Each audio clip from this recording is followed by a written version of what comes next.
voltage yang tinggi ya, itu maka kita akan mendapatkan sangat kurang dari apa yang kita bayar, dari nilai yang kita di Sukorejo ya. Sudah sampai di Sukorejo, salah satu tempat yang di sini saya kos itu macam asrama ya. Kalau di Malaysia asrama kita akan duduk di sekolah, saya memilih kos ya. Jadi kenangan-kenangan di Bojonegoro pada tahun 2001 hingga 2003 ya, di Campurjo. Kita akan tengok gunakan kamera depan. Di sini sudah ada balai polis.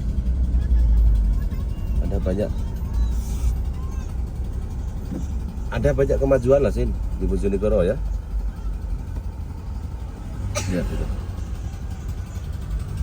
Pos-pos polisi ya. Lampu isyarat.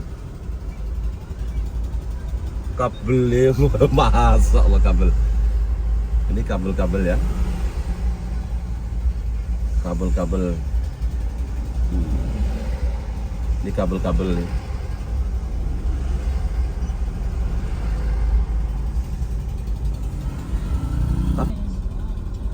Di Campurjo, Jalan Ahmad Yani. Ini Jalan Ahmad Yani ini.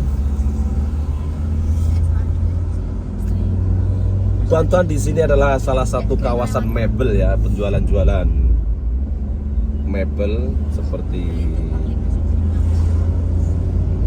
kursi, perabot rumah ya.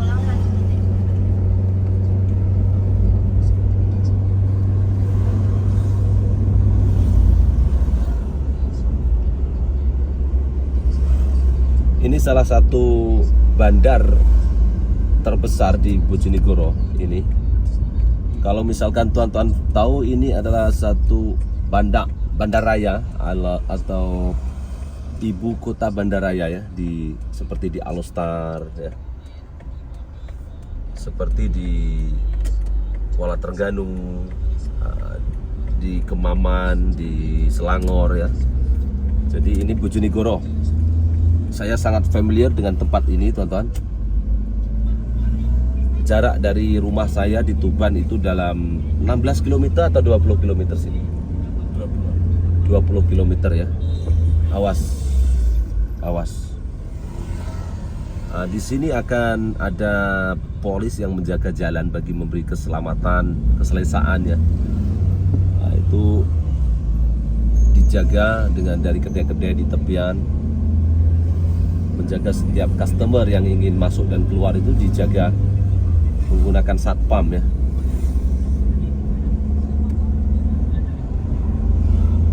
Matahari. Tonton, kita akan menuju ke Pasar Besar Bojonegoro ya. Ke Pasar Besar Bojonegoro karena tempat itu juga satu tempat favorit saya.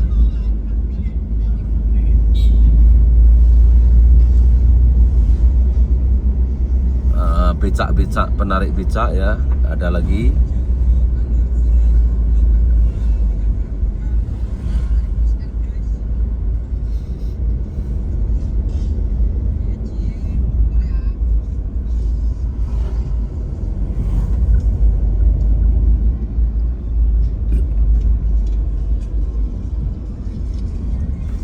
Di tepian jalannya sudah dipaving semua ya. Semua. Dulu masa dulu belum lagi, tuan-tuan. Masa seperti ini di tepian-tepian tuh sekarang sudah dipaving ya. Seperti Bandaraya Alostar di negeri Kedah ya. Sudah dipaving.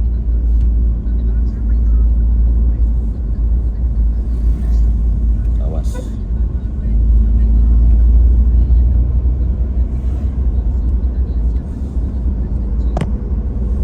Nah, di tepian-tepian semua sudah dipaving sehingga pejalan kaki boleh menggunakannya dengan selesa. Dulu belum ada. Nah, ini menuju ke pasar. Bravo. Ini Bravo sini ya? Samudra. Samudra. Toko Samudra. Wah, para pasar. Lah sini no pasar. Kayak iki ya pasarnya. Pasarnya kayak iki. Iya, betul. Ya, ini salah satu pasar terbesar ya. Saya akan buatkan video pada waktu pagi insya Allah. Pasarnya pindah Loh, Masih lurus. Enggak lurus. pindah nanti Pasar iki sing pasar saiki selalu iki kono. di pasar lama aku. Pasar lama. Pasar Jerjo, Pak. Ya seperti ini. Setiap toko-toko biasanya di Indonesia akan mengambil satu pekerja untuk menjaga ya, ini seperti ini. Ini Satpol PP ya, Dishub, Dinas Hubungan. Berarti bisa nilang sini ya. Tukang kuwi ora itu sing ngatur parkir. Oh, jadi pengatur parkir supaya tidak ada yang nakal parkir di tengah-tengah jalan. Endi gone? Pas depan pasar besar, sini. Ini itu toko nomor 12. Nah, ini pasar raya besar Bojonegoro ya. Parkir sebelah mana sini kamu?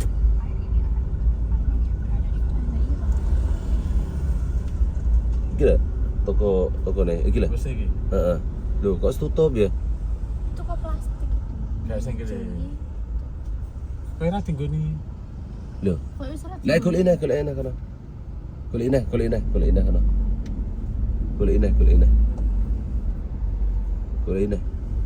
Iki ya. Gak tak nang kuwi sing wis tinggal. Gak golek ineh. Jere patkur orang tutup, Pak. Di patkur kono anu netok yang saiki, tapi tokone sing Kodi nok kono. Oh, seran. Bojonegoro. Ah, iki paling oke. Sampeyan golek parkir sih, aku tak delok. Oke sahabat-sahabat, saya sudah sampai di pasar Bojonegoro ya. Saya datang ke sini mengimbas. Nah, ini dulu belum dibuat, ini sekarang sudah dibangun cantik ini ya. Sudah dibangun, ini ditanam pokok-pokok ya. Pak. Oh, ini salah satu tempat yang dulu saya pada umur 19-20 tahun ya, di pasar Bojonegoro ini. Seperti inilah keadaannya. Untuk saya sangat pesat ya, karena sudah dibangunkan longkang yang besar di sini. Ada longkang yang besar dan di atasnya sudah diletakkan paving ya, yang tebal. Dan ditanami pokok-pokok. Ini berlainan sekali pada dulu ketika saya di sini. Jadi banyak perubahan ya di Bojonegoro ini.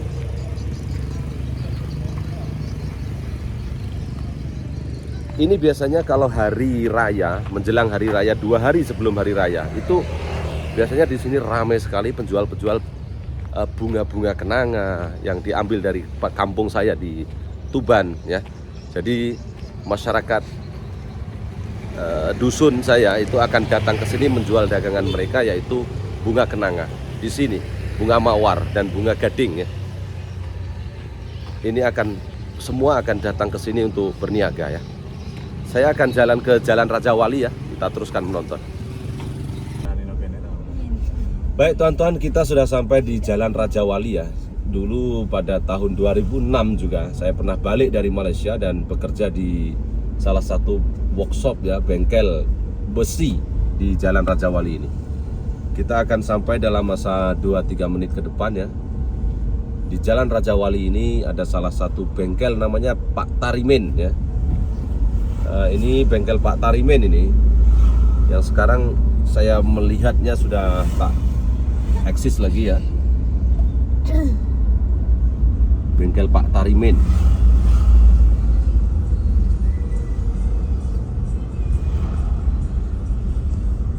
Ini Bojonegoro ya, kawasan Bojonegoro di Karangpacar. Karangpacar itu Karanganyar ya? Sekarang Pacar ya. Karanganyar, Jawa Tengah. Di sini juga sudah banyak perubahan ya. Dulu di sini banyak pedagang-pedagang kaki lima yang akan jualan di tepi-tepian ini. Sekarang sudah tak ada ya. Dulu semua kopi-kopi, kedai kopi semuanya berjualan. Oke teman-teman ya, saya akan menuju ke sebuah tempat, yaitu di apa nama dia saya lupa, yaitu Ustadz Asy-Syafi'i ya, yang dahulu saya belajar menimba ilmu dan Wadi di desa Wadi. Saya akan menuju di desa Wadi melalui jalan Bojonegoro ini. Saya nampak banyak perubahan pada jalan-jalan raya yang sudah pun digunakan sepenuhnya, kiri dan kanan, yang berbeda sekali pada waktu dulu saya melalui jalan ini. Agak bersih ya, karena kurang juga dari pedagang-pedagang kaki lima yang dulu sangat dekat dengan jalan raya. Kini sudah agak berkurangan ya, dan saya melihat bersih juga, disapu juga ya. Ini saya akan menuju ke Wadi ini bertujuan untuk bertemu dengan Ustadz Syafi'i, seorang guru aswaja ya, Ahlus Sunnah wal Jamaah, yang juga ada pondok pesantren di desa Wadi, Kecamatan Bojonegoro, atau daerah yang memang banyak buah-buah salak ya. Buah salak itu yang berduri-duri dengan kulitnya yang kasar. Yang buah itu juga amat sukar dijumpai di Malaysia. Walaupun saya pun terkadang ada nampak juga buah-buah salak itu, tapi buahnya tidak sebesar di daerah yang dihasilkan di Wadi ini. Dari Wadi ke Dander ya, itu dulu banyak itu bila saya melalui jalan-jalan di sini. Seperti biasa teman-teman, kalau saya melihat kabel-kabel yang berkeliaran seperti itu, saya yang sangat tidak berpuas hati itu teman-teman. Kalau di Indonesia itu elektrik ya. Elektrik di Indonesia itu salah satu masalah yang besar yang sehingga hari ini masih tidak diselesaikan oleh pemerintah ya, oleh badan usaha milik negara. Dan cara kita membuat aduan repot kerusakan itu pun penanganannya sehingga ditangguh-tangguhkan. Bahkan teman saya yang bekerja di PLN ya, itu memberitahu saya bahwa kalau kita membuat aduan tentang kerusakan elektrik di suatu tempat itu, biasanya amat sangat lambat untuk mereka menanganinya. Dan apatah lagi di Indonesia ini, terus terang sejujurnya saya katakan pengguna itu dirugikan 50% ya. Maksud saya adalah kalau kita menggunakan elektrik dan kita memasang elektrik dengan voltage yang tinggi ya, itu maka kita akan mendapatkan sangat kurang dari apa yang kita bayar, dari nilai yang kita sudah setuju untuk menambah daya atau voltage yang kita mahukan ya. Sehingga teman-teman, kalau saya di rumah itu sekurang-kurangnya dalam 1 minggu itu ada pemadaman elektrik di kampung saya di Dusun Bulung. Sekurang-kurangnya itu dalam 1 minggu ada pemadaman, tetapi tidak 24 jam.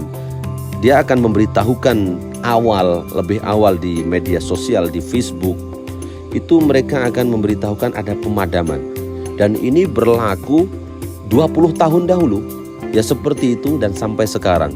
Dan tiang-tiang elektrik yang dipasang di merata perkampungan, di pelosok-pelosok kampung, itu biasanya menunggu sesuatu berlaku, kerusakan yang teruk sehingga terpadam lampu itu, sehingga total tidak dapat digunakan, barulah pihak PLN atau di Malaysia TNB, ya, itu baru akan datang untuk memperbaiki. Dan bila saya lihat, biasanya peruntukan untuk pembaikan elektrik di Indonesia itu banyak dimanipulasi, ya. Nanti ada yang komen, kalau ada bukti laporkan. Sebenarnya ini bukan seperti itu. Bernegara itu, tuan-tuan, kalau di tempat saya, ya, pengalaman saya di Indonesia itu, cara bernegara melayani masyarakat itu begini. Kalau kita repot membuat aduan, itu kita dianggap sebagai orang yang brengsek, orang yang terlalu memandai-mandai. Sedangkan kalau di Malaysia, di tiang-tiang yang ada di tepian jalan itu ada nomor rujukan. Kalau warga kampung yang berdekatan, ya, atau warga tempatan yang berdekatan dengan tiang-tiang yang mengalami kerusakan atau melihat ada pokok-pokok yang ingin tumbang, itu wajib melaporkan kepada pihak TNB untuk segera dieksekusi dan segera diselesaikan. Namun kalau dari pihak yang mengetahui tidak membuat laporan, maka pihak tersebut akan disalahkan. Mengapa tidak membuat laporan? Ya, karena ini membahayakan bagi pengguna yang lain. Dan ini akan memakan kos lagi besar bila sudah terjadi misalkan pokok yang tumbang. Dan banyak lagi kerja-kerja yang harus dilakukan. Tetapi beda, kalau di Indonesia memang benar-benar mereka akan menunggu, kalau boleh mati total. Karena apa? Karena kesempatan ini digunakan oleh PLN untuk memutus aliran, karena dibaginya aliran elektrik itu bagi memberikan ke tempat lain. Oleh sebab itu, elektrik kalau secara jujur di Indonesia itu sangat amat teruk dan memalukan, ya.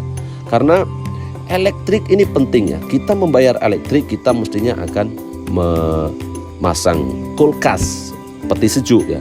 Kita akan menggunakan elektrik yang lain yang menggunakan standard voltage, yaitu 220, ya. Tetapi di tempat saya itu benar-benar kecewa saya. Kalau saya membeli peti sejuk, maka sudah pasti kerusakan akan berlaku dalam setiap tahun. Karena apa? Bukan karena tidak ada elektrik, tetapi voltage itu tidak cukup dan tidak memadai. Maka bila dia turun voltage, dia akan merusakkan beberapa peralatan elektrik di rumah. Ini sangat memalukan sebenarnya. Dan setiap tahun itu PLN akan rugi. Dan menanggung kerugian itu disebabkan karena entah bagaimana caranya mengelola. Karena sebenarnya setiap apa yang kita pasang di rumah itu, kita akan benar-benar membayar dengan nilai apa yang kita setujui.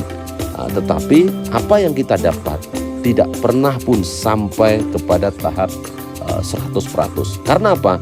Karena voltage yang disediakan, gardu-gardu yang disediakan itu tidak mencukupi.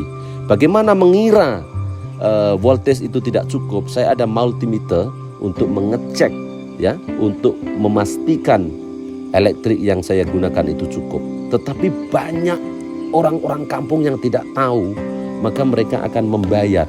Karena apa? Karena mereka tidak tahu, dan kalau dia tahu pun banyak yang hampa, kecewa, ya, mau mengadu kemana? Ini tidak diatur secara baik. Birokrasi di Indonesia ini memang amat lemah bagi memberikan facility service kepada rakyat, ya. Tuan-tuan, sahabat-sahabat, terima kasih. Saya akan singgah untuk sholat di daerah ini, ya, karena saya akan singgah di masjid untuk sholat, ya. Tuan-tuan, amat dikesalilah sebuah negara yang pesat membangun tetapi dengan banyak kekurangan, dari segi birokrasi yang tidak tersusun rapi. Elektrik nomor satu adalah elektrik ini digunakan berjuta-juta manusia di Indonesia. Oleh sebab itu maka saya sarankanlah pihak PLN ini untuk membaiki ya service ya. Terima kasih, saya akan sholat dulu di daerah ini untuk bertemu dengan Al Ustadz